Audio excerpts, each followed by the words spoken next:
চারদিকে মক্কার কাফের যুবকরা, দুর্গা পূজার অনুসারীরা এসে আপনার বাড়ি পাহারা দিয়ে রেখেছে, আপনাকে হত্যা করবে। আপনি বের হলে পরে আপনার উপর সবাই একসাথে হামলা করবে। কিভাবে বের হবেন? জিবরাইল আলাইহিস সালাম আল্লাহর পক্ষ থেকে রাসূলকে নিয়ম শিখিয়ে দিলেন। আপনি বের হবেন নিশ্চয়ই। বের হওয়ার সময় আপনি এক মুষ্টি বালু নেন, জমিন থেকে এক মুষ্টি বালু হাতের মধ্যে নেন। তারপরে সূরা ইয়াসিনের শুরুর আয়াত ফাগাশাইনাহুম ফাহুম লা ইউবসিরুন পর্যন্ত আপনি তেলাওয়াত করেন। বালুর মধ্যে ফু মারেন, তারপর বালুগুলো আপনি ছিটিয়ে দেন। আল্লাহ তাআলা এক একটা বালু এক একজন কাফের যুবকের চোখের মধ্যে নিয়ে ফেলবেন। তারা চোখের যন্ত্রণায় তারা দৌড়তে থাকবে, চোখের যন্ত্রণায় তারা ব্যস্ত হয়ে পড়বে, তারা আপনাকে দেখবে না। এই ফাঁকে আপনি চলে যাবেন, আপনার কোনো ক্ষতি করতে পারবে না। রাসূল করিম সাল্লাল্লাহু আলাইহি ওয়াসাল্লাম জিবরাইলের পরামর্শ, আল্লাহর পক্ষ থেকে যে পরামর্শ আসলে, এক মুষ্টি বালু নিয়ে সূরা ইয়াসিনের আয়াতগুলো তেলাওয়াত করে ফু দিয়ে যখন বালুগুলো নিক্ষেপ করলেন, আল্লাহ তাআলা তার কুদরতে বালুগুলোকে তাদের চোখের মধ্যে নিয়ে ফেললেন। সবাই চক্ষু নিয়ে ব্যস্ত হয়ে গেল। এই ফাঁকে নবীজি চলে আবু বকর সিদ্দিকের বাড়িতে গিয়ে ডাক দিলেন, আবু বকর বের হও। আবু বকর তো আগে থেকে তৈয়ার। আবু বকরকে নিয়ে রাসূল করিম সাল্লাল্লাহু আলাইহি ওয়াসাল্লাম বের হলেন। দেখলেন পরিস্থিতি উত্তপ্ত। নবীজি বলেন, এই টাইমে সফর করা নিরাপদ নয়, চলো গারে শহরের মধ্যে গিয়ে আমরা আত্মগোপন করি পরিস্থিতি ঠান্ডা হওয়ার জন্য। রাসূল করিম সাল্লাল্লাহু আলাইহি ওয়াসাল্লাম গারে শহরে গিয়ে আত্মগোপন করলেন। এরা সকাল হওয়ার পরে ঘরে ঢুকে দেখেছে এখানে নাই, আলী শুয়ে আছেন আর কেউ নাই। আলীকে জিজ্ঞেস করে মুহাম্মদ কোথায়? বলে যে আমি তো জানি না। বলে ঘরে নাই? বলে ঘরে তো নাই। তো কোথায় গেছে? বলে তোমরা জানো, উনি তো রাতের বেলা এখানে ছিলেন, নিশ্চয়ই যাওয়ার সময় তোমরা দেখছো, তোমরা না চারদিকে তাকে পাহারা দিয়ে রাখছো, তোমরা দেখো না? তো তারা বলে যে আমরা তো দেখি নাই, কোথায় চলে গেছে। এখন মাথা খারাপ, সবাই চারদিকে তালাশ করা শুরু করলো। আবু জাহাল ঘোষণা দিল, মুহাম্মদের মাথাকে যে এনে দিতে পারবে তাকে 100 লাল ওট পুরস্কার দেওয়া হবে। কে দিয়েছে? দুর্গা পূজার অনুসারীরা। আর আমরা আজকে সেই রাসূলের উম্মত হয়ে, সেই রাসূলের কালিমা পড়ে ওই দুর্গা পূজা দেখতে যাই, তাকে শুভেচ্ছা জানাই, সাপোর্ট জানাই। শুধু এখানে শেষ? আবু জাহালের ঘোষণা, মুহাম্মদের মাথা আনতে পারলে 100টা উট পুরস্কার পাবে। এই পুরস্কার পাওয়ার জন্য সব দিকে তারা ছোটাছুটি শুরু করলো রাসূলকে ধরার জন্য। এইদিকে সেদিকে সব জায়গায় যার জঙ্গল পাহাড় পর্বত যেখানে আছে সেখানে তালাশ করে। রাসূল পাক জবলে সৌরের যে গারে সৌরের মধ্যে আত্মগোপন করেছেন, একদল সেখানেও চলে গেল। রাসূলকে খোঁজার জন্য পাহাড়ের উপরে চলে গেল। তারা যখন পাহাড়ে যাচ্ছিল রাসূলকে খোঁজার জন্য, আল্লাহ পাক রব্বুল আলামিন গারে সৌরের মধ্যে রাসূল ঢুকেছেন। ছোট একটা গর্ত, ছোট মুখ, ওই মুখ দিয়ে একজন মানুষ ঢুকতে পারে, ভিতরে হালকা প্রশস্ত। আল্লাহ তাআলা সাথে সাথে গর্তের মুখের মধ্যে একটা গাছ সৃষ্টি করে দিলেন, সুবহানাল্লাহ। এবং আল্লাহ তাআলা দুইটা কবুতরকে নির্দেশ দিলেন, তোমরা যাই গাছের ডালের মধ্যে বাসা তৈরি করো এবং বাসা তৈরি করে তোমরা ওখানে বসে পড়ো, ডিম পারো। মাকড়কে আল্লাহ নির্দেশ দিলেন, গাছের ডালে ডালে তোমরা বাসা তৈরি করো। এই কাফেররা রাসূলুল্লাহকে খোঁজার জন্য ওখানে গেল, কাছাকাছি চলে গেল। আবু বকর সিদ্দিক রাদিয়াল্লাহু তাআলা আনহু বলেন, আমরা তাদের আওয়াজ শুনতেছিলাম যে তারা আমাদেরকে খুঁজতেছে। আমি তো ডরে ভয়ে আমি ভীত হয়ে গেলাম। রাসূলুল্লাহকে বললাম, ইয়া রাসূলুল্লাহ, তারা তো একেবারে কাছে চলে আসছে, তারা তো একটু পায়ের দিকে তাকালেই, নিচের দিকে তাকালে আমাদেরকে গর্তের মধ্যে দেখে ফেলবে। রাসূল বলেন, আবু বকর ভয় করো না, লা তাহজান ইন্নাল্লাহা মা'ানা। আবু বকর টেনশনের কোনো দরকার নাই, আমরা দুইজন নয়, আমাদের সাথে আল্লাহ আছে। আল্লাহ আমাদেরকে হেফাজত করবেন। আল্লাহ তো তার আগে থেকে হেফাজতের প্রক্রিয়া শুরু করে দিয়েছেন। ওই মুখের মধ্যে একটা গাছ সৃষ্টি করে দিলেন মুহূর্তের মধ্যে। কবুতরকে নির্দেশ দিলেন বাসা তৈরি করো, ডিম পারো। মাকড়কে নির্দেশ দিলেন গাছের ডালে ডালে তোমরা জাল তৈরি করো। এখন ওই কাফের যুবকেরা ওখানে কাছাকাছি গেল। একজন বলে এখানে ঢুকছে কিনা দেখো, আর একজন বলে যে তুমি পাগল নাকি, এখানে মানুষ ঢুকলে মাকড়ের জাল কেন, কবুতরের বাসা কেন, ডিম কেন, এগুলো তো ব্যাঙ্গে যাওয়ার কথা। যদি এখানে কোনো মানুষ ঢুকে, এগুলো যখন এখানে দেখা যায় বোঝা যায় ভিতরে কোনো মানুষ প্রবেশ করে নাই। আল্লাহ তাআলা এগুলোর মাধ্যমে এইভাবে রাসূলকে হেফাজত করেছেন। সুবহানাল্লাহ। কাদের হাত থেকে? এই দুর্গা পূজার অনুসারীদের হাত থেকে, যারা রাসূলকে মারার জন্য তরবারি নিয়ে দৌড়তেছে, যারা উহুদের যুদ্ধে আমাদের রাসূলের চারটা দন্দার মোবারক শহীদ করেছে, রাসূলের মাথা মোবারকে আঘাত করেছে, যারা তায়েফের ময়দানে রাসূলুল্লাহকে রক্তাক্ত করেছে, আর রাসূলের সেই কলমা পড়ে আমরা দুর্গা পূজায় শরীক হই। কোথায় গেল আমাদের হায়া শরম, কোথায় গেল আমাদের আকল বুদ্ধি? ইয়া রব দিলে মুসলিম কো वो जिंदा तमन्ना दे, या रब दिल मुस्लिम को वो जिंदा तमन्ना दे, जो रूह को तड़पा दे, जो कल्ब को गरमा दे। इस दौर की जुल्मत में हर कल्बे परेशान को, इस दौर की जुल्मत में हर कल्बे परेशान को, वो दाग मोहब्बत दे जो चाँदों को शर्मा दे। मैं बुलबुले नाला हो एक उजड़े गुलिस्तान का, ताज़ीर का सायल हो मुहताजों को दाता दे। ला इलाहा इल्लल्लाह, ला इलाहा इल्लल्लाह, ला इलाहा इल्लल्लाह, ला इलाहा इल्लल्लाह, ला इलाहा इल्लल्लाह मुहम्मदुर रसूलुल्लाह सल्लल्लाहु अलैहि वसल्লাম। এত কিছুর পরেও রাসূল মদিনায় চলে যাওয়ার ৮ বছর পরে ৮ম হিজরিতে রাসূল এসে যখন মক্কা বিজয় করলেন, যারা রাসূলকে এইভাবে কষ্ট দিয়েছে রাসূল সবাইকে ক্ষমা করে দিয়েছেন। রাসূল সবাইকে maaf করে দিয়েছেন,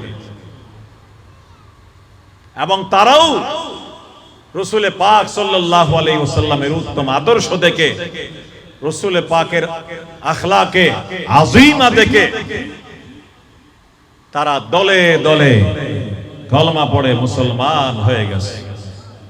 আল্লাহ পাক সেটাই বলেছেন সূরা নসরে, ইযা জাআ নাসরুল্লাহি ওয়াল ফাতহ ওয়া রাআইতান নাসা ইয়াদখুলুনা ফি দীনিল্লাহি আফওয়াজা ফাসাব্বিহ বিহামদি রাব্বিকা ওয়াস্তাগফির ইন্নাহু কানা তাওয়াবা। তারা রাসূলকে এত কষ্ট দেওয়ার পরেও রাসূল কিন্তু বদলা নেন নাই, প্রতিশোধ নেন নাই, রাসূল maaf করে দিয়েছেন। ওই তায়েফের জালেমরা রাসূলকে এত কষ্ট দেওয়ার পরে রাসূল একা, রাসূলের রক্তে তায়েফের রাজপথ রক্তাক্ত হয়ে গেল। আলাইহিল الجنة ومأواه النار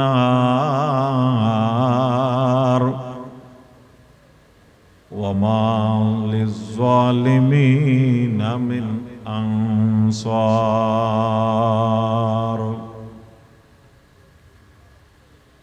وقال تعالى إن الله لا يغفر أن يشرك به ويغفر ما دون ذلك لمن يشاء. وقال النبي صلى الله عليه وسلم ثنتان موجبتان. قال رجل وما الموجبتان يا رسول الله؟ قال من مات يشرك بالله شيئا دخل النار ومن مات لا يشرك بالله شيئا دخل الجنة أو كما قال النبي عليه الصلاة والسلام.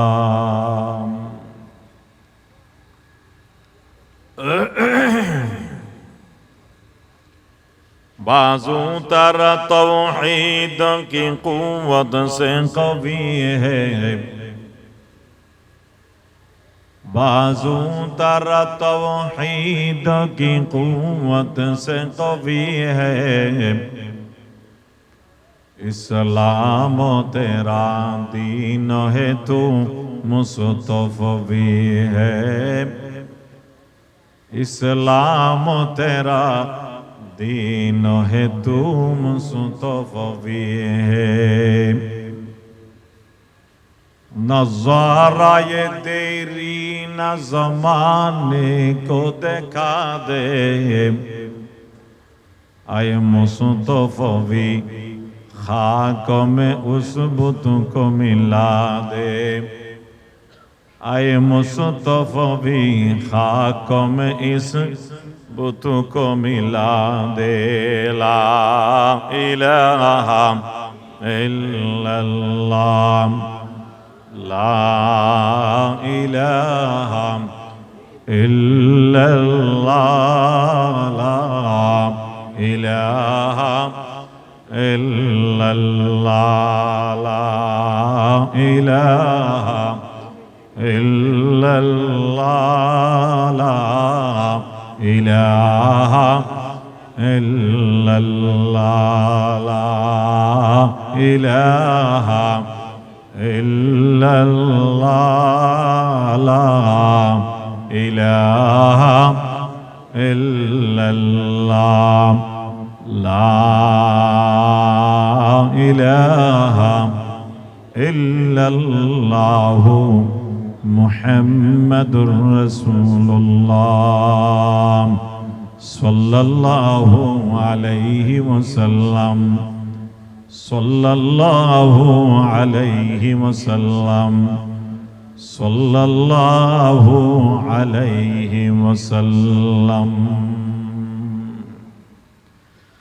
বাঁশখালী উপজেলার অন্তর্গত কোন জায়গা এটা? চাঁদপুর। ফারুক আজম রাদিয়াল্লাহু তাআলা আনহু তালিমুল কোরআন নুরানি মাদ্রাসার দ্বিতীয়তম বার্ষিক সভার সম্মানিত সভাপতি, উপস্থিত ওলামায়ে কেরাম, মুরব্বিয়ানে ইজম, বেরাদারান ইসলাম, আল্লাহ পাক রব্বুল আলামিন আমাদের জীবনের সমস্ত গুনাহ মাফ করুন, আমাদের মা বাবার গুনাহ মাফ করুন, আমাদের সকল উস্তাদদের গুনাহ মাফ করুন। বিশ্ব মুসলিম নরনারী জীবিত মৃত সকলের গুনাহ আল্লাহ মাফ করুন। আল্লাহ তাআলা আমাদেরকে পরিপূর্ণ হেদায়েত দান করুন। কামেল ঈমান, কামেল ইসলাম আল্লাহ আমাদেরকে দান করুন। ঈমানের সাথে মৃত্যু মঞ্জুর করুন। আল্লাহ পাকের পরিপূর্ণ মুহাব্বত, আল্লাহর হাবিব আমাদের প্রাণ প্রিয় নবীজির পরিপূর্ণ মুহাব্বত, সাহাবায়ে কেরামের পরিপূর্ণ মুহাব্বত, আউলিয়ায়ে কেরামের পরিপূর্ণ মুহাব্বত আল্লাহ তাআলা আমরা সকলকে নসিব করুন। কোরআনের মুহাব্বত, হাদিসের মুহাব্বত আল্লাহ আমাদেরকে দান করুন। আলহামদুলিল্লাহ সুম্মা আলহামদুলিল্লাহ। আল্লাহর দয়া মেহেরবানিতে, আল্লাহ পাক রব্বুল আলামিনের অসীম দয়ায় আমরা সবাই ঈমানদার, আমরা সবাই মুসলমান, আমরা সবাই মুসলমান, আমরা সবাই ঈমানদার, আমরা সবাই মুওয়াহহিদ, এক আল্লাহর বিশ্বাসী, তাওহীদের বিশ্বাসী, রিসালাতের বিশ্বাসী, আখিরাতের বিশ্বাসী। আলহামদুলিল্লাহ বলে। আল্লাহ তাআলা আমাদেরকে যে আকীদায়ে তাওহীদের বিশ্বাসী বানিয়েছেন, আকীদায়ে রিসালাতের বিশ্বাসী বানিয়েছেন, আকীদায়ে আখিরাতের বিশ্বাসী বানিয়েছেন, এটা আল্লাহর দয়া না আমাদের উপরে? অনেক বড় দয়া যে ঈমান আল্লাহর দয়ায় আমরা লাভ করেছি।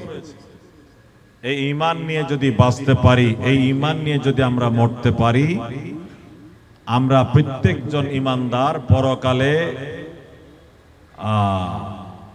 এই দুনিয়া কি, এটা তো ছোট নগণ্য, এই দুনিয়ার চেয়ে আরো কত বড় জান্নাতের আল্লাহ তাআলা আমাদেরকে মালিক বানাই দেবেন। একেবারে আদানা আদানা আদানা আদানা জান্নাতি, যে সবার শেষে জান্নাতে যাবে, তাকেও আল্লাহ তাআলা এই দুনিয়ার সমান 10 দুনিয়ার মতো বড় একটা জান্নাত দান করবেন। রাসূলে পাকের হাদিসের কথা বিশ্বাস হয়তো বলে আল্লাহ তাআলা এত জায়গা পাবে কোথায়, এরকম কোন সন্দেহ আসবে?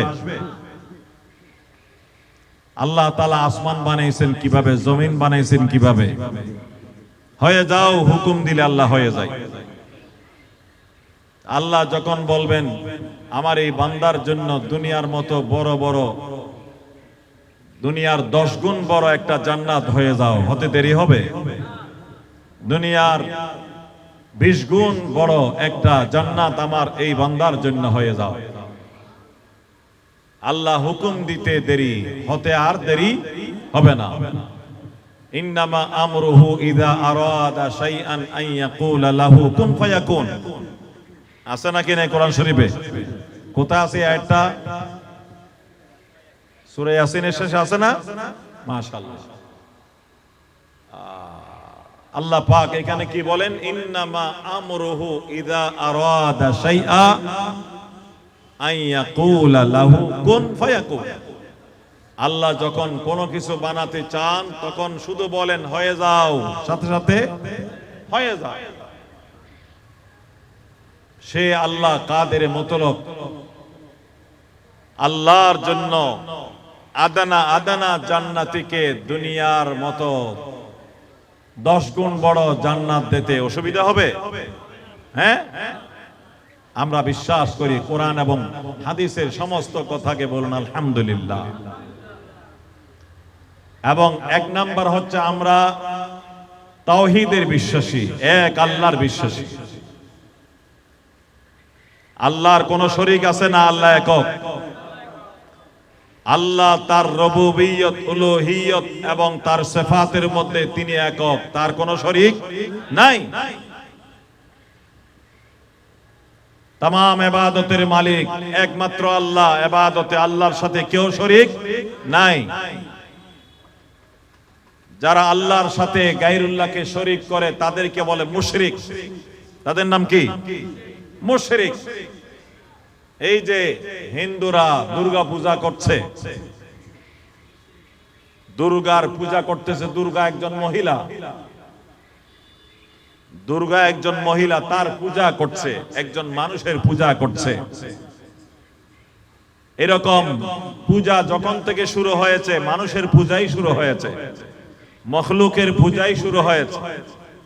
নূহ আলাইহিস সালামের কওমের মধ্যে কিছু আল্লাহর ওলি ছিলেন, ওনারা মারা যাওয়ার পরে ওনাদের ভক্তরা ওনাদের পূজা শুরু করেছে।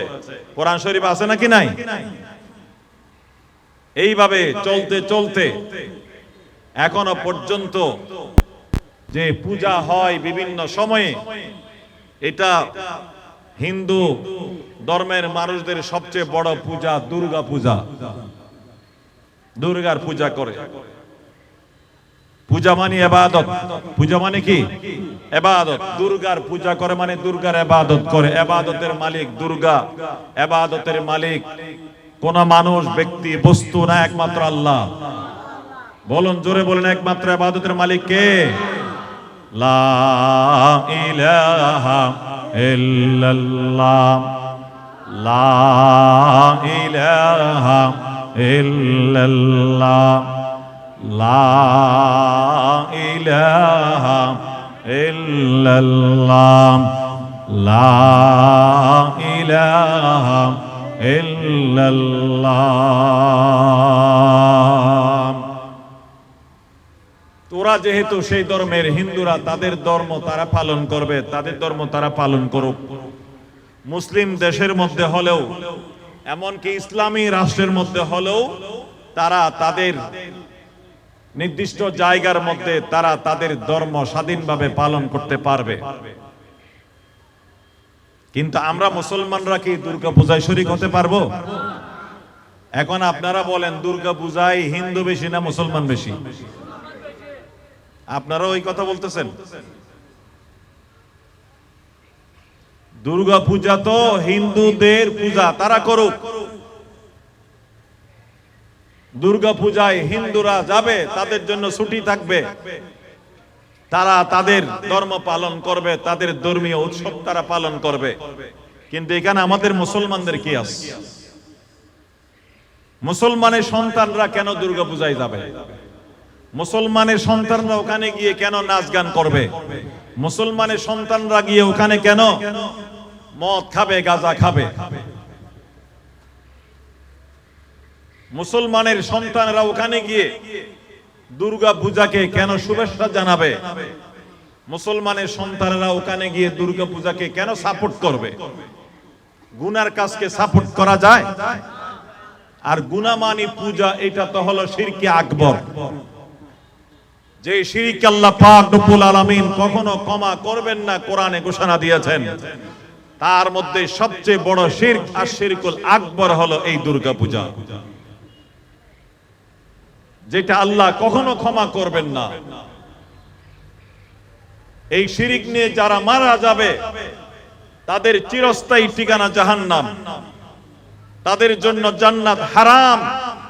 ইন্নাহু মান ইউশরিক বিল্লাহ ফাকাদ হারামাল্লাহু আলাইহিল জান্নাহ। হযরত ঈসা আলাইহিস সালামের ওয়াজ কোরআন শরীফে আল্লাহ উল্লেখ করেছেন যে আল্লাহর সাথে শিরিক গুনাহ করবে তার জন্য আল্লাহ বেহেশত হারাম করে দিয়েছেন। বেহেশত হারাম। ওয়ামা ওয়াহুন নার, তার ঠিকানা জাহান্নাম। ওয়ামা লিজ জালিমিনা মিন আনসার, এই মুশরিক জালেমদের জন্য কোনো সাহায্যকারী নাই। এটা তো শিরকে আকবর। আল্লাহ বলেছেন ইন্নাল্লাহা লা ইয়াগফিরু আন ইউশরাকা বিহি, আল্লাহর সাথে যদি কেউ শিরিক গুনাহ করে এটা আল্লাহ কখনো কাউকে ক্ষমা করবেন না। ওয়া ইয়াগফিরু মা দুনা যালিকা লিমান ইয়াশা, শিরিক গুনাহ ছাড়া অন্য কোন গুনাহ করলে আল্লাহর যারে ভালো লাগে, যাকে আল্লাহর মনে চায় তাকে ক্ষমা করবেন, আর যাকে আল্লাহর মনে না চায় তাকে শাস্তি দেবেন। কিন্তু শিরিক আপোষহীন, শিরিক গুনাহ আল্লাহ তাআলা কখনো ক্ষমা করবেন না। এবং শিরকে আকবর হলো এই দুর্গা পূজা, যেখানে অহরহ আল্লাহর লানত এবং কহরার গজব নাযিল হয়। সেখানে আমরা মুসলমানের সন্তানরা কেমনে যায়? এই শিরকি কাজকে আমরা কিভাবে সাপোর্ট জানাই, শুভেচ্ছা জানাই? আমরা ওখানে কিভাবে নাচ গান করি, ওখানে মদ গাঁজা খাই, ওইগুলো দেখতে আমরা কেমনে যাই? তাদের ধর্ম তারা পালন করুক। তারা কি ঈদের দিন ঈদের নামাজ পড়ার জন্য আমাদের ঈদগাহে আসে? কোরবানির দিন কোরবানির নামাজ পড়ার জন্য, কোরবানি দেওয়ার জন্য তারা আমাদের কোরবানির মাঠে আসে? আসবেও না, আসা ঠিকও হবে না।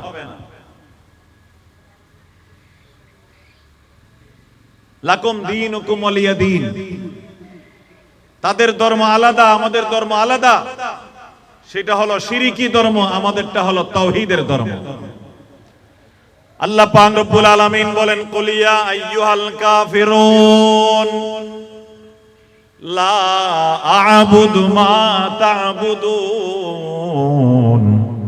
ওয়ালা আনতুম আবিদুনা মা আ'বুদু ওয়ালা আনা আবিদুম মা আবাদতুম ওয়ালা আনতুম আবিদুনা মা আ'বুদু লাকুম দীনুকুম ওয়ালিয়া দীন।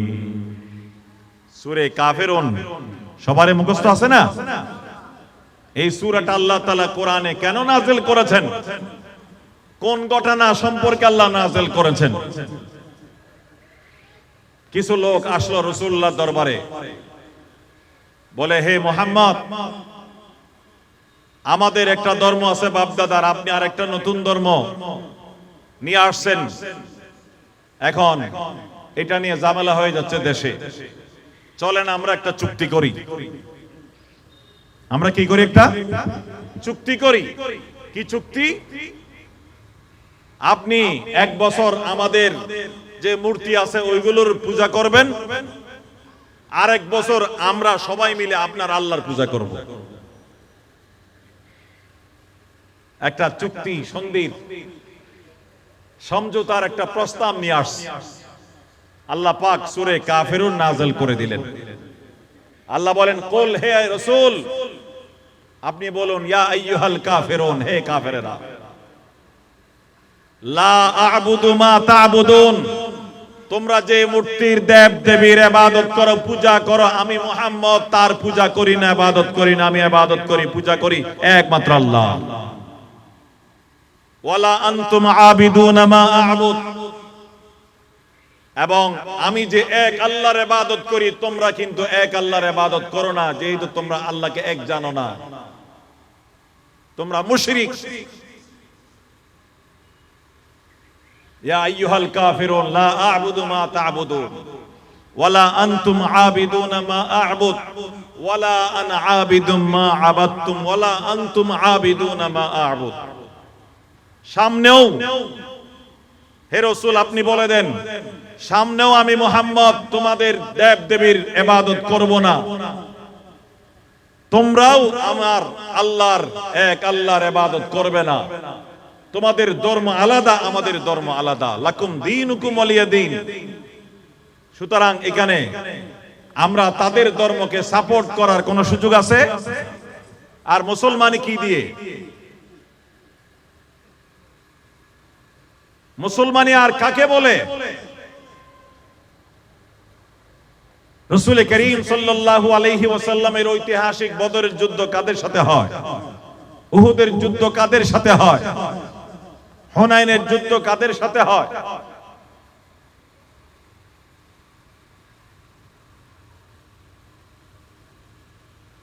কি হলো মুসলমানদের? কি হলো মুসলমানের সন্তানদের?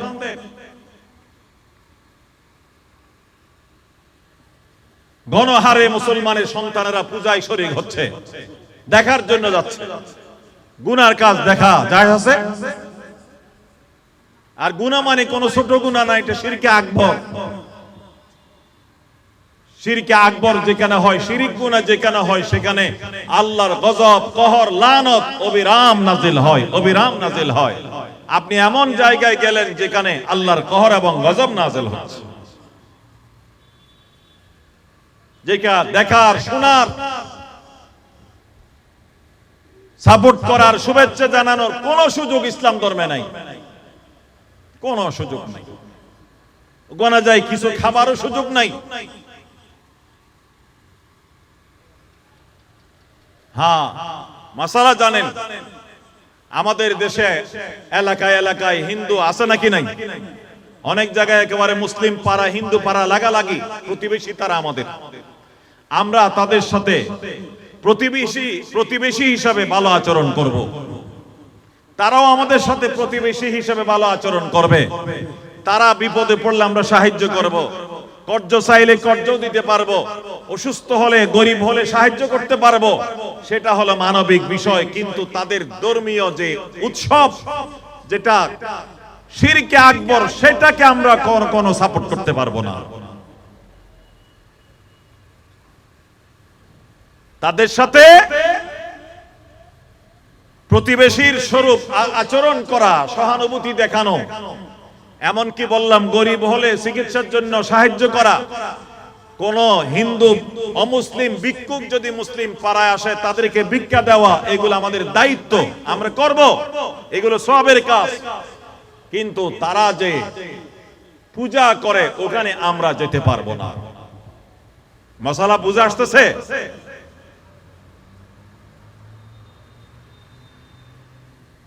এমনকি কোন হিন্দু যদি আপনার প্রতিবেশী অসুস্থ হয়, তাকে আপনি দেখতে যেতেও পারবেন, তার জন্য আপনি নাস্তা নিয়েও যেতে পারবেন, এটা হলো মানবিক ব্যাপার। কিন্তু তার ধর্ম এটা তো শিরকি ধর্ম, এটা আল্লাহ এবং রাসূলের বিরোধী ধর্ম, এটাকে আমি সাপোর্ট করতে পারবো না। কথা ক্লিয়ার হচ্ছে? আপনার প্রতিবেশী হিন্দু যদি অসুস্থ হয় আপনি দেখতে যেতে পারবেন, আপনার প্রতিবেশী ইহুদি খ্রিস্টান যদি থাকে, সে যদি অসুস্থ হয় আপনি দেখতে যেতে পারবেন। এক ইহুদি যুবক আমাদের নবীজির খেদমতে আসতো মাঝে মাঝে। কিছুদিন পর ওই ইহুদি যুবক কঠিন জটিল রোগে আক্রান্ত হয়ে পড়ল। অনেক দিন পর্যন্ত নবীজির দরবারে আসতে পারল না। নবীজি খবর নিলেন ওই যুবকের কি হয়েছে দেখি না কেন। নবীজি জানতে পারলেন ওই যুবক দীর্ঘদিন থেকে কঠিন জটিল রোগে আক্রান্ত, বেডের মধ্যে শুয়ে আছে, করে বের হতে পারে না। এই সংবাদ নবীজি আগে জানেন নাই। জানার সাথে সাথে নবীজি সাহাবীদের নিয়ে তারে দেখার জন্য তার বাড়িতে চলে গেলেন। সুবহানাল্লাহ। ওই যুবক তখন একেবারে মৃত্যু শয্যায়, আখেরি অবস্থা। নবীজি তার পাশে বসলেন, নবীজি তার পাশে বসলেন, তার বাবাও এক পাশে বসে আছে। নবীজি তার অবস্থা জিজ্ঞাসা করলেন, সে কোনো কথার জবাব দিতে পারছে না, কথা বলার শক্তি নাই। নবীজি দেখলেন ওই যুবকের শেষ অবস্থা, এই অবস্থায় যদি সে মারা যায় জাহান্নামের আগুনে জ্বলবে। আমাদের নবী তো শুধু মুসলমানদের জন্য নয়, তিনি হিন্দুদেরও নবী, ইহুদিদের নবী, খ্রিস্টানদের নবী, তামাম মানবতার নবী। ওয়ামা আরসালনাকা ইল্লা রাহমাতাল লিল আলামিন। তামাম জগতের জন্য রহমত হয়ে এসেছেন আমাদের রাসূল। সুবহানাল্লাহ। সবার জন্য তিনি রহমত, ইহুদিদের জন্য তিনি রহমত। তাই নবীজি ওই ইহুদি যুবককে এই মুহূর্তের মধ্যে ঈমানের দাওয়াত দিলেন। এই যুবক যদি ইহুদি ধর্ম নিয়ে মারা যায় সে তো জাহান্নামের আগুনে জ্বলবে।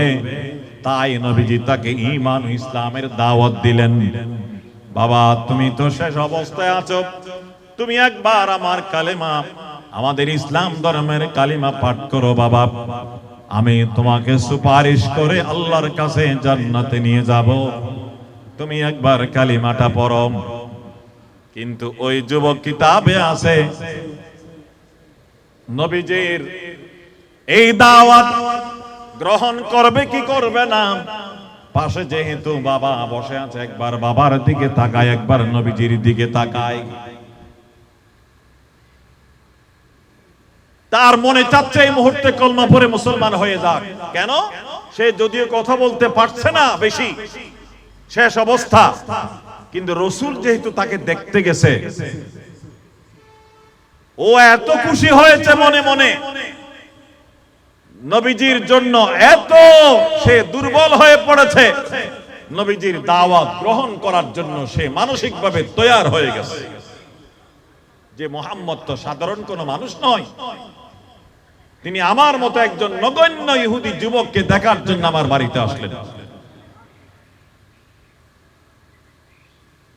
আমরা তো আমাদের আত্মীয় স্বজনরাও সুস্থ হলে তাদেরকে দেখার জন্য সময় পাই না, ব্যস্ততা, সময় নাই বলে সময় কই আমার রাজনীতি করি, সকাল বিকাল মিটিং, ব্যবসা, চাকরি, এই সেই, বোন অসুস্থ, ভাই অসুস্থ, রক্ত সম্পর্কে আত্মীয় স্বজন অসুস্থ, দেখার জন্য সময় নেই। অথচ এটা কত বড় ইবাদত।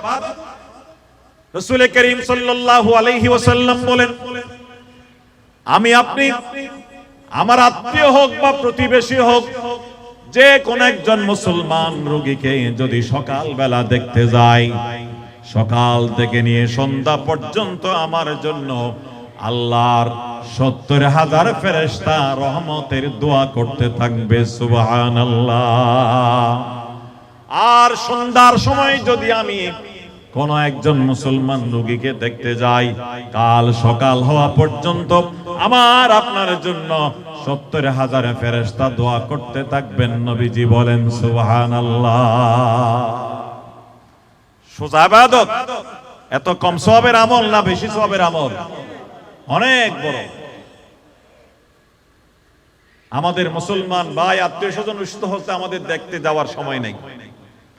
রাসূল করিম সাল্লাল্লাহু আলাইহি ওয়াসাল্লাম চলে গেলেন অমুসলিম ইহুদি যুবককে দেখার জন্য। সে তো রাসূলকে তার বাড়িতে দেখে এত দুর্বল হয়ে পড়েছে রাসূলুল্লাহর প্রতি, সে এখনই কলমা পড়ে মুসলমান হতে তৈয়ার। কিন্তু পাশে যে বাপ বসে আছে, কে বসে আছে? বাপ বসে আছে। এখন বাপ কি নারাজ হয় না খুশি হয়, এটা একটা দেখার ব্যাপার আছে। এই জন্য কিতাবে আছে, ওই যুবক একবার নবীজির চেহারার দিকে তাকায়, একবার রাহমাতুল লিল আলামিনের চেহারার দিকে তাকায়, আর একবার তার বাবার চেহারার দিকে তাকায়। বাবাও বুঝতে পারলো আমার ছেলে মনে হয় আমার অনুমতি চাচ্ছে, আমি কি বলি সেটা চাই। ছেলে যেমন নবীজিকে তার বাড়িতে দেখে নবীজির প্রতি দুর্বল হয়ে গেছে, কলমা পড়তে মন তৈয়ার হয়ে গেছে, বাবাও তো নবীকে তার বাড়িতে দেখে নবীর প্রতি দুর্বল হয়ে গেছে, সুবহানাল্লাহ। বাবাও তো মনে মনে খুশি, কি করবেন নবীকে, কি তাজিম করবেন। ইয়া রাসূলুল্লাহ, আপনি কিভাবে আমাদের বাড়িতে আসলেন? রাসূল কারো বাড়িতে যাওয়া কি সোজা কথা? জিবরাইল আলাইহিস সালাম तमाम ফেরেশতা নিয়ে হাজির হওয়ার মতো। ইমরোজে শাহে শাহ, তোমার মাইক ঠিক আছে? এই ভিতরে আওয়াজ কম কেন? আমার কানে আওয়াজ আসতেছে না? হ্যাঁ ঠিক আছে আওয়াজ? ইমরোজে শাহে শাহ মেহমা শুদাস্তে মারা, জিবরিল বা মালায়েক মেহমা শুদাস্তে মারা। সাউন্ড বাড়াও আরো। কি আমি বলেছিলাই আওয়াজ হয় না কেন? ইমরোজে শাহে শাহ মেহমা, জিবরিল বা মালায়েক মেহমা শুদাস্তে মারা। কি বলতেছিলাম মুরব্বিগণ, বন্ধুগণ? ও ইহুদি যুবক নবীজি তার বাড়িতে যাওয়ার কারণে এত নবীজির প্রতি দুর্বল হয়ে পড়েছে, এখনই সে নবীজির ধর্ম গ্রহণ করতে মানসিকভাবে তৈয়ার। বাবাও দুর্বল হয়ে গেছে, বাবা বুঝতে পারছে আমার ছেলে বারবার আমার দিকে তাকায়, আমি কি বলি তা দেখার জন্য। বাবা বুঝতে পেরে বাবা নিজের ছেলেকে জবাব দিল, ইয়া বুনাইয়া আতিঈ আবাল কাসিম, ও আমার প্রিয় ছেলে, তুমি রহমাতুল লিল আলামিনের ঈমানের দাওয়াত কবুল করে নাও, মুসলমান হয়ে যাও, আমার কোনো বাধা নাই। আমি বাবাও খুশি। বাবা এই কথা বলতে দেরি, সাথে সাথে ওই ইহুদি যুবক নবীজির মুখে মুখে কলমা পড়া শুরু করল, লা ইলাহা ইল্লাল্লাহু মুহাম্মাদুর রাসূলুল্লাহ। এখন আপনি আমি সিদ্ধান্ত নেই আমরা কি তাওহীদ পন্থী নাকি আমরা তাওহীদ পন্থী নয়। बाजू दर तौहीद की कुव्वत से कवी है, इस्लाम तेरा दीन है तुम मुस्तफ़ी है, इस्लाम तेरा दीन है तुम मुस्तफ़ी है।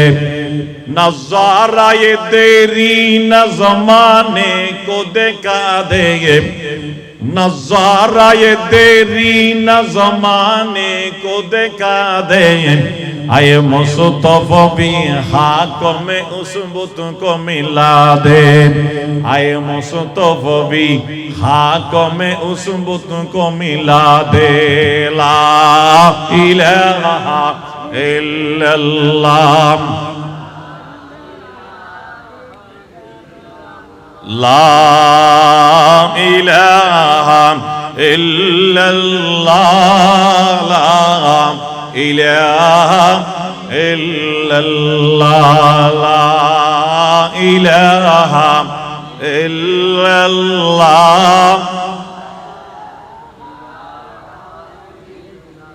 ला इलाहा इल्लल्लाह, ला इलाहा इल्लल्लाह, ला इलाहा इल्लल्लाह मुहम्मदुर रसूलुल्लाह सल्लल्लाहु अलैहि वसल्लम। ए मुसलमान भाई बंधुगण, আমরা আমাদের নবীর জীবনী জানি, ইতিহাস জানি, সিরাত জানি। রাসূল করিম সাল্লাল্লাহু আলাইহি ওয়াসাল্লাম নিজের মাতৃভূমি মক্কা, নিজের ঘর বাড়ি, সাধারণ কোন মানুষ নয়, পুরা মক্কার সরদার ছিলেন রাসূল পাকের দাদা আব্দুল মুত্তালিব, এবং রাসূলের বংশ কুরাইশ বংশ ছিল পুরা আরবের সর্বশ্রেষ্ঠ বংশ, সর্বশ্রেষ্ঠ বংশের সর্বশ্রেষ্ঠ পরিবারের সন্তান এবং সর্বশ্রেষ্ঠ সন্তান, যাকে নিয়ে মক্কার সমস্ত মানুষ দীর্ঘ 40 বছর পর্যন্ত গর্ব করত। আমাদের সমাজের মধ্যে এমন একজন যুবক আছে যার কোনো মেসাল নাই, যেরকম চরিত্রবান, আমানতদার, সৎ, যোগ্য কোন সন্তান অন্য কোন বংশের এবং পরিবারের মধ্যে নাই। কোথায় আরবে থাকবে, সারা দুনিয়ার মধ্যেও নাই। আমাদের নবীজির কোনো মেসাল নাই, আমাদের নবীজির কোনো তুলনা নাই। চেজুই মেসালে মুহাম্মদ, চেজুই মেসালে মুহাম্মদ, नयाबी मिसाले मुहम्मद, नहीं दो जहां में मिसाले मुहम्मद, जमाले खुदा है कमाले मुहम्मद, जमाले खुदा है कमाले मुहम्मद। যিনি সবার কাছে প্রিয়, যখন পুরা আরবের মধ্যে আমানতদার কেউ নাই তখন রাসূল আমানতদার, যখন সত্য কথা বলার মতো মানুষ নাই তখন নবীজি হলেন as-সাদিকুল মাসদুক। যখন বল যার, জোর যার, সে সব জায়গায় জুলুম করে, সেই সময়েও রাসূল করিম সাল্লাল্লাহু আলাইহি ওয়াসাল্লাম মক্কার জুলুম অবিচার বন্ধ করার জন্য মক্কার সচেতন কিছু মানুষজনকে নিয়ে হিলফুল ফুজুল গঠন করেছিলেন, যাকে নিয়ে সবাই গর্ব করত, অহংকার করত। সেই নবীজি পর্যন্ত নিজের ঘর বাড়ি মাতৃভূমি সব কিছু ছেড়ে মক্কা থেকে মদিনায় হিজরত করতে বাধ্য হয়েছিল এই মূর্তি পূজাকে সাপোর্ট না করার কারণে।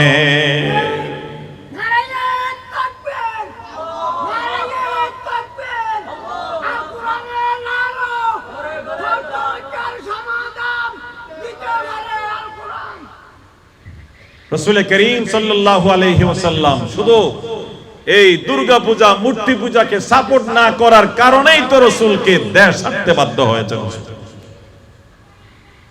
রাসূলের উপরে এত জুলুম নির্যাতন করা হয়েছে, তাদের এই দুর্গা পূজা মূর্তি পূজাকে সাপোর্ট করলে আর কোনো সমস্যা হতো না। রাসূল করিম সাল্লাল্লাহু আলাইহি ওয়াসাল্লাম হিজরত করে মক্কা থেকে মদিনায় চলে গেলেন। যাওয়ার ঘটনাও কত করুণ। নবীজি সাল্লাল্লাহু আলাইহি ওয়াসাল্লামকে হত্যা করার জন্য তারা এই দুর্গা পূজার যারা অনুসারী তারা রাসূল করিম সাল্লাল্লাহু আলাইহি ওয়াসাল্লামকে হত্যা করার জন্য তার বাড়ির চারপাশে সমস্ত যুবকরা গিয়ে পাহারা দিল। কি কারণে? দুর্গা পূজাকে সাপোর্ট না করার কারণে। দুর্গা পূজাকে সাপোর্ট করলে, দুর্গা পূজাকে শুভেচ্ছা জানালে রাসূলকে ওই দিন এই পরিস্থিতির সম্মুখীন হতে হতো না। সবাই মিলে রাসূলকে হত্যা করার জন্য গেল। নাউযুবিল্লাহ। দিনের বেলা মিটিং হয়েছে, তাদের মিটিং কক্ষের মধ্যে দারুন নদওয়ার মধ্যে মিটিং হয়েছে দিনের বেলা। মিটিং এ প্রস্তাব আসছে, কেউ বলেছে মুহাম্মদকে গ্রেফতার করে রাখো যেন সে আমাদের মূর্তির বিরুদ্ধে বক্তব্য দিতে না পারে।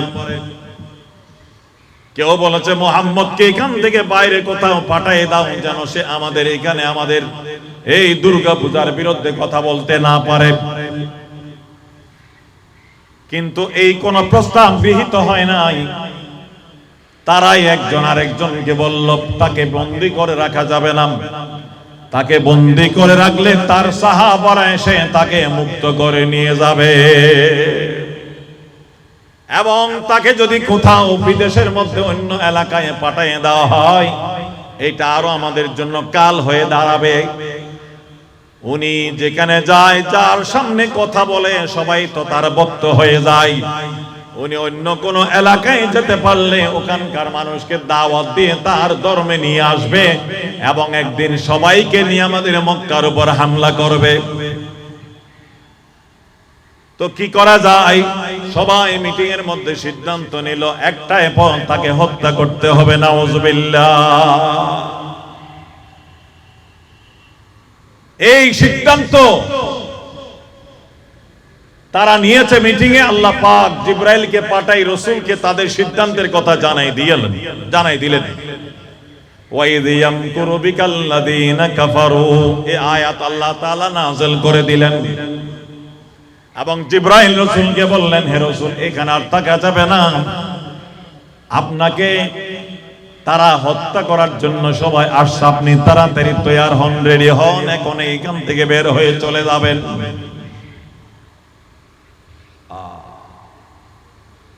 রাসূল পাক সাল্লাল্লাহু আলাইহি ওয়াসাল্লাম তৈয়ার হতে হতে অনেক সময় লাগলো। তারও কারণ হলো নবীজির হাতে তখন মক্কার অনেক মানুষের দামি দামি জিনিস আমানত ছিল, আমানত। রাসূল বলেন আমি তো চলে যাব, এই মুহূর্তে আমি চলে যেতে পারি, হিজরত করে আমি মদিনায় চলে যেতে পারি, কিন্তু মানুষের আমানতগুলোর কি অবস্থা হবে? এই আমানতগুলো তো তারা আমাকে আমানতদার মনে করে, বিশ্বস্ত মনে করে আমার কাছে রেখেছে, এগুলো পৌঁছায় দেওয়া আমার দায়িত্ব। রাসূল হযরত আলী রাদিয়াল্লাহু তাআলা আনহুকে ডাকলেন এবং আলীকে সবগুলো বুঝাই দিলেন, এটা অমুকের আমানত, এটা অমুকের আমানত, এটা অমুকের আমানত। আমি চলে যাব, কাল সকালে আমানতগুলো তুমি যার যার বাড়িতে পৌঁছাই দেবে। এবং আলীকে রাসূল বলেন, তুমি আমার বিছনার মধ্যে আমার চাদর গায়ে দিয়ে শুয়ে থাকো, আমি বের হয়ে যাই। আল্লাহ তাআলা তোমাকে হেফাজত করবে, তারা তোমার কোনো ক্ষতি করতে পারবে না। এইগুলো করতে করতে দেরি হয়ে গেল, সন্ধ্যা হয়ে গেল, নবীজি বের হবেন। তখন জিবরাইল এসে বলেন, ইয়া রাসূলুল্লাহ, কিভাবে বের হবেন? চারদিকে মক্কার কাফের যুবকরা, দুর্গা পূজার অনুসারীরা এসে আপনার বাড়ি পাহারা দিয়ে রেখেছে, আপনাকে হত্যা করবে। আপনি বের হলে পরে আপনার উপর সবাই একসাথে হামলা করবে, কিভাবে বের হবেন? জিবরাইল আলাইহিস সালাম আল্লাহর পক্ষ থেকে রাসূলকে নিয়ম শিখিয়ে দিলেন। আপনি বের হবেন নিশ্চয়ই, বের হওয়ার সময় আপনি এক মুষ্টি বালু নেন, জমিন থেকে এক মুষ্টি বালু হাতের মধ্যে নেন। তারপরে সূরা ইয়াসিনের শুরুর আয়াত ফাগশাইনাহুম ফাহুম লা ইউবসিরুন পর্যন্ত আপনি তেলাওয়াত করেন, বালুর মধ্যে ফু মারেন, তারপর বালুগুলো আপনি ছিড়িয়ে দেন।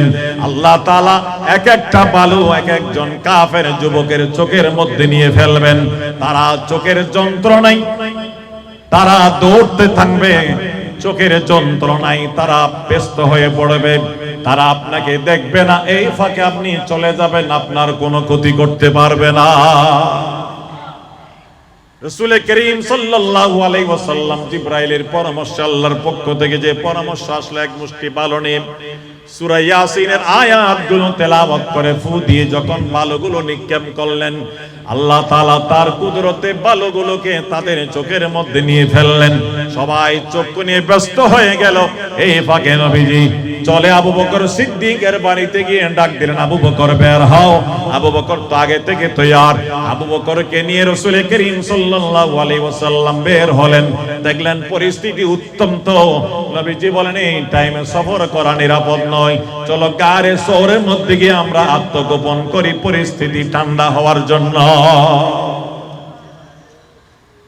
রাসূল করিম সাল্লাল্লাহু আলাইহি ওয়াসাল্লাম গারে শহরে গিয়ে আত্মগোপন করলেন।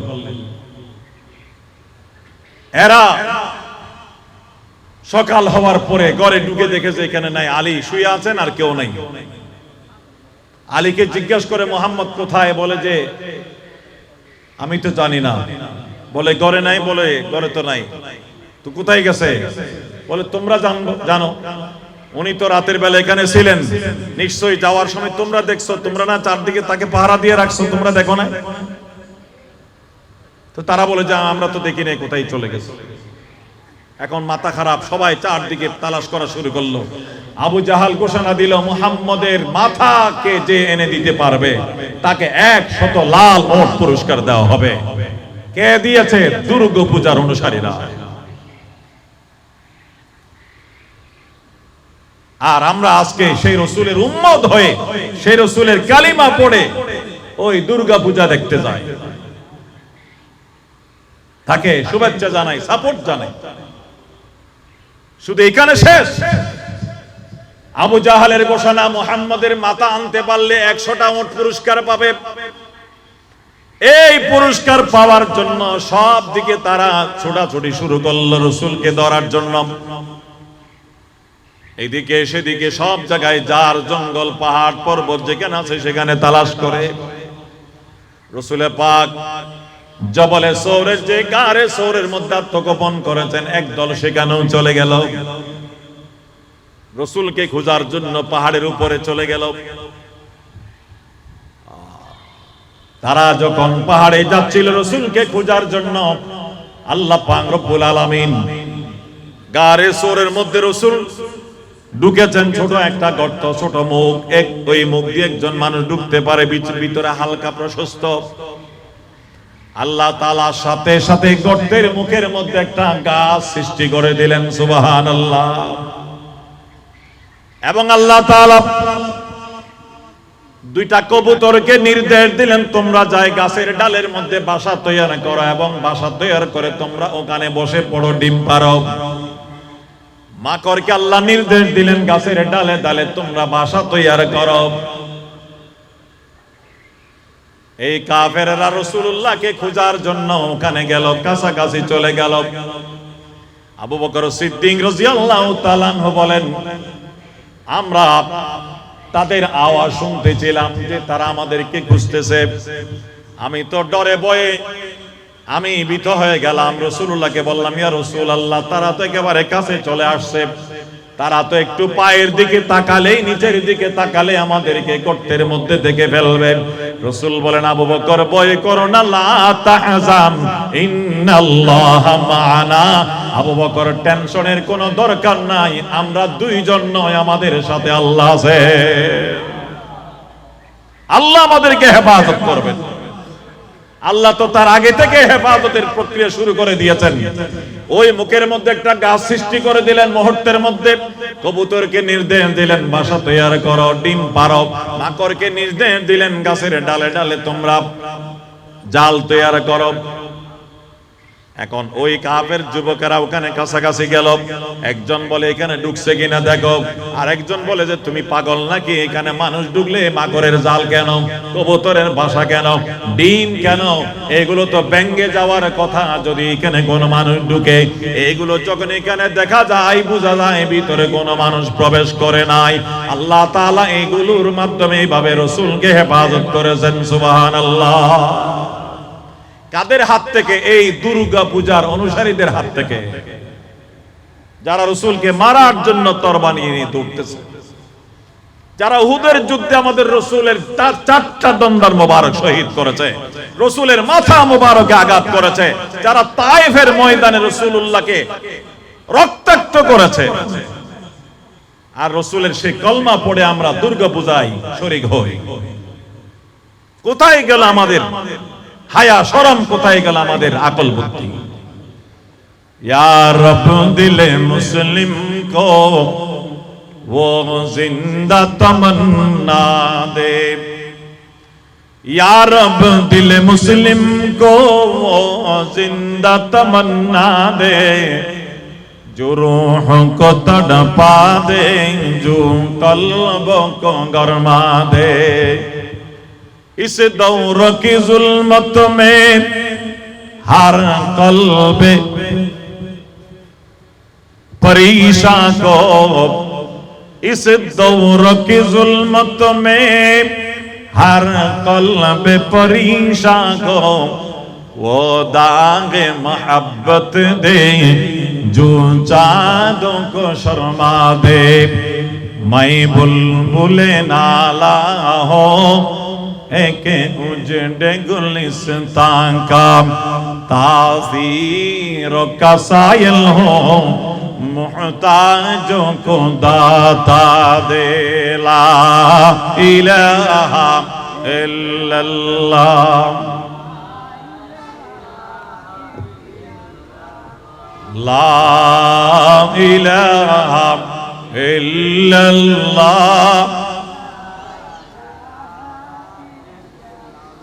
ला इलाहा इल्लल्लाह, ला इलाहा इल्लल्लाह, ला इलाहा इल्लल्लाह मुहम्मदुर रसूलुल्लाह सल्लल्लाहु अलैहि वसल्লাম। এত কিছুর পরেও রাসূল মদিনায় চলে যাওয়ার 8 বছর পরে 8ম হিজরিতে রাসূল এসে যখন মক্কা বিজয় করলেন, যারা রাসূলকে এইভাবে কষ্ট দিয়েছে রাসূল সবাইকে ক্ষমা করে দিয়েছেন। রাসূল সবাইকে maaf করে দিয়েছেন, এবং তারাও রাসূল পাক সাল্লাল্লাহু আলাইহি ওয়াসাল্লামের উত্তম আদর্শ দেখে, রাসূল পাকের আখলাকে আযীমা দেখে তারা দলে দলে কলমা পড়ে মুসলমান হয়ে গেছে। আল্লাহ পাক সেটাই বলেছেন সূরা নসরে, ইযা জাআ নাসরুল্লাহি ওয়াল ফাত ওয়া রাআইতান নাসা ইয়াদখুলুনা ফি দীনিল্লাহি আফওয়াজা ফাসাব্বিহ বিহামদি রাব্বিকা ওয়াস্তাগফির ইন্নাহু কানা তাওয়াবা। তারা রাসূলকে এত কষ্ট দেওয়ার পরেও রাসূল কিন্তু বদলা নেন নাই, প্রতিশোধ নেন নাই, রাসূল maaf করে দিয়েছেন। ওই তায়েফের জালেমরা রাসূলকে এত কষ্ট দেওয়ার পরে রাসূল একা রাসূলের রক্তে তায়েফের রাজপথ রক্তাক্ত হয়ে গেল। আল্লাহ পাক রব্বুল আলামিন ফেরেশতা পাঠালেন। ফেরেশতাকে আল্লাহ বলেছেন, তোমরা যাই আমার রাসূল থেকে ইজাজত নাও। আমার রাসূল যদি ইজাজত দেন এই জালেমদেরকে সাইজ করো। আমার রাসূল ইজাজত না দিলে কিন্তু কিচ্ছু করবা না। ফেরেশতা আসছে রাসূলুল্লাহর দরবারে, ইয়া রাসূলুল্লাহ, আল্লাহ পাক প্রেরণ করেছেন, আপনার এই অবস্থা আল্লাহ পাক দেখছেন, আল্লাহ আমাদেরকে প্রেরণ করেছেন, আপনার অনুমতি হলে এই জালেমদেরকে দুই পাশের পাহাড় চাপ মেরে চুরমার করে দেব। রাসূল বললেন, না না, আমি তো তাদেরকে ক্ষমা করে দিয়েছি, আমি তাদেরকে মাফ করে দিয়েছি। তারা আমাকে চিনতে পারে নাই, তারা আমাকে চিনে নাই। আমি আশাবাদী, আমি দোয়া করছি তাদের হেদায়েতের জন্য। আল্লাহুম্মা হদি কওমি, আল্লাহ তুমি আমার এই জাতিকে হেদায়েত করো। ফাইন্নাহুম লা ইয়ালামু, মুসলমান না হয়, হেদায়েত প্রাপ্ত না হয়, তাদের ভবিষ্যৎ প্রজন্ম মুসলমান হবে বলে আমি আশাবাদী। পরে মক্কা বিজয়ের পর তারা দলে দলে ইসলাম ধর্ম গ্রহণ করেছেন। রাসূল সবাইকে মাফ করে দিয়েছেন, ইসলাম ধর্ম গ্রহণ করার আগেই মাফ করে দিয়েছেন। রাসূল মক্কায় ঢোকার সময় বলেছেন, আবু সুফিয়ানের ঘরে যে ঢুকবে নিরাপদ, বাইতুল্লাহতে যে আশ্রয় নেবে নিরাপদ, যে ঘরে ঢুকে দরজা বন্ধ করবে নিরাপদ, যে অস্ত্র হাত থেকে ফেলে দিয়ে আত্মসমর্পণ করবে নিরাপদ। রাসূল এইভাবে ঢুকার পর রাসূল মক্কার মধ্যে ঢুকে খানে কাবার তাওয়াফ করে খানে কাবার দরজার সামনে দাঁড়িয়ে সবার উদ্দেশ্যে ভাষণ দিয়েছিলেন, তোমরা দীর্ঘ 13 বছর আমাকে যে জুলুম নির্যাতন করেছিলে, এমন কি আমাকে বাধ্য করেছিলে মাতৃভূমি ত্যাগ করে হিজরত করতে মদিনায় চলে গেছি। আজকে আমি মক্কা দখল করলাম, এখন আমি তোমাদের সাথে কি আচরণ করব তোমরা বলো।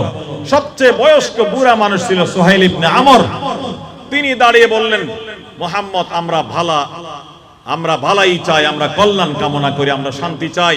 আপনি ভালো মানুষ, আপনি ভালো মানুষের ছেলে। রাসূল করিম সাল্লাল্লাহু আলাইহি ওয়াসাল্লাম বলেন, আমি তো চাইলাম আপনারা কি বলেন, আমি কি বলবো এটা তো আমার আগে থেকে সিদ্ধান্ত আছে।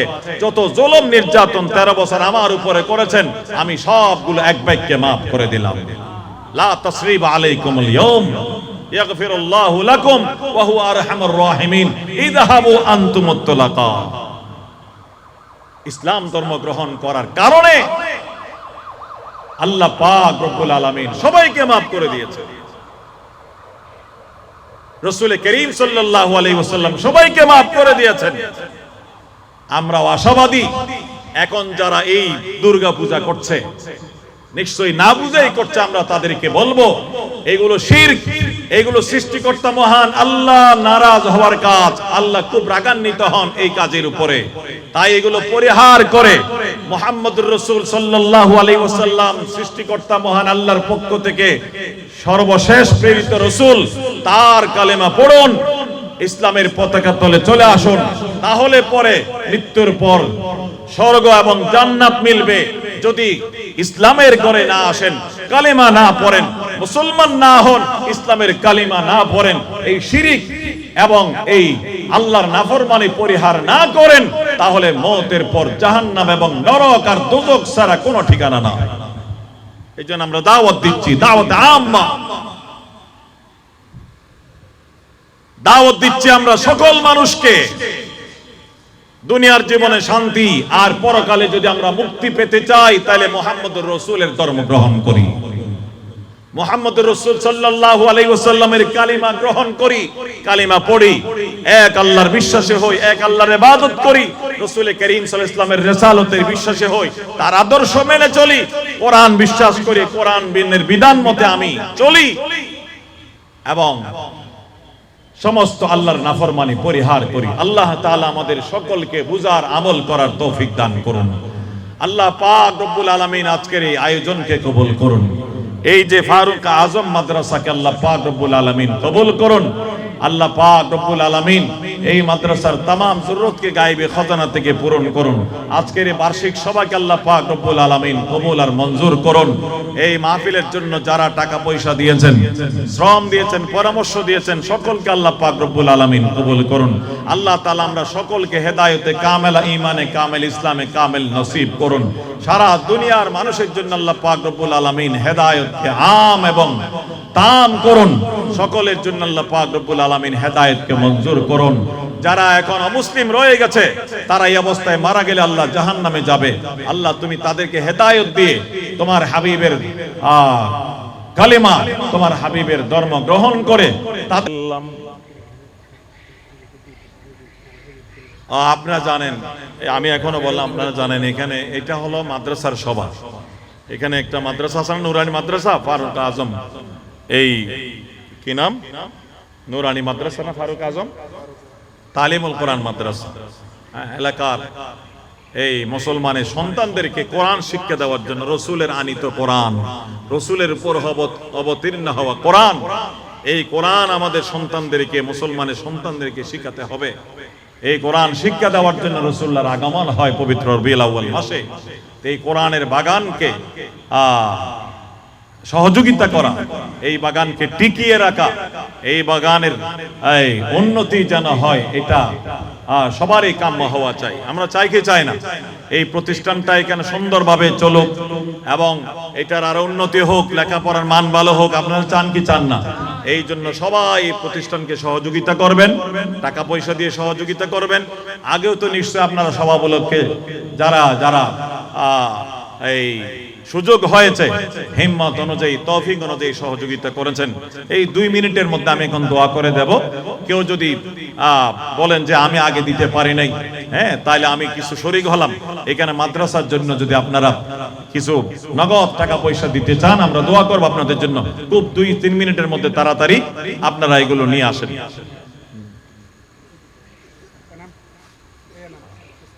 জি, যারা পরে আসছেন মাদ্রাসার জন্য কিছু শরীক হতে চান, এই দ্বীনের খেদমতের মধ্যে কোরআনের বাগানের সহযোগী হতে চান, আপনারা সবাই এখানে কিছু দেন।